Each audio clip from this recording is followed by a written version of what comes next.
BS Rao sir నమస్తే sir. Harishankar అన్న నమస్తే అన్న. అల్లరే sir love you sir. Sir మీ వాయిస్ మస్తు ఉంటుంది సార్, నాకు చాలా ఇష్టం సార్. తిరుగురానా నువ్వు పాపమే పాపం. Sir Devi Prasad sir, Devi Prasad sir నమస్తే సార్. సార్ దశరథ్ సార్ నమస్తే సార్. పాపం అనే పేరు నాకు తిరుగురానా చాలా మస్తు అనిపించింది.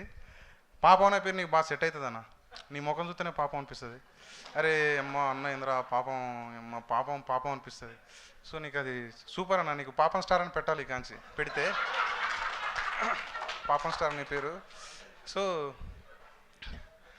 అట్లా అంటే పాపం అనే పేరు చాలామందికి అంటే ఒక సమాజాన్ని అంటే ఏమంటారు బతకటానికి పెళ్ళి అయిపోయాక సమాజంలో బతికే మగవాళ్ళందరికీ ర్యాపిడోలు కానీ స్విగ్గీ జొమాటో అందరు చేసేటోళ్ళు కానీ పైసలు పెట్టిన ప్రొడ్యూసర్ని పాపం అనిపిస్తుంది.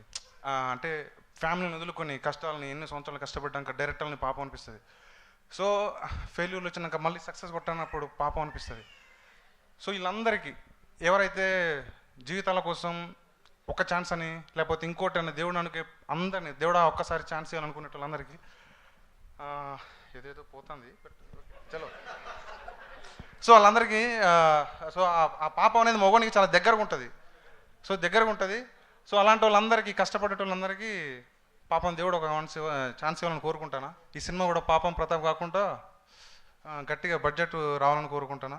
హిట్ కావాలి బ్రో, రాజేష్ బ్రో గట్టిగా కొడతావు, రాకేష్ బ్రో ఈటీవీ విన్ను కూడా పైసలు గట్టిగా రావాలా. బాపినేడు సార్ చాలా హ్యాపీగా ఉండాలి. అంతే. థ్యాంక్ యూ సో మచ్ అందరికీ.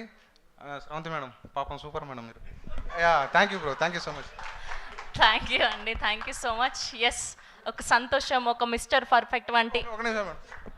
అన్న డైరెక్టర్ అన్న ఏడు మనోడు ఏడు అన్న పాపం సూపర్ అన్న, ఆల్ ది బెస్ట్ అన్న. నీకు ఇంకో సినిమా రావాలి, ప్రొడ్యూసర్కి ఇంకో సినిమా పైసలు రావాలన్న. అంతేనా? థ్యాంక్ యూ అండి, thank you so much. Yes, and ఇప్పుడు ఒక సంతోషం, ఒక మిస్టర్ పర్ఫెక్ట్ లాంటి బ్యూటిఫుల్ సినిమాల్ని మనకు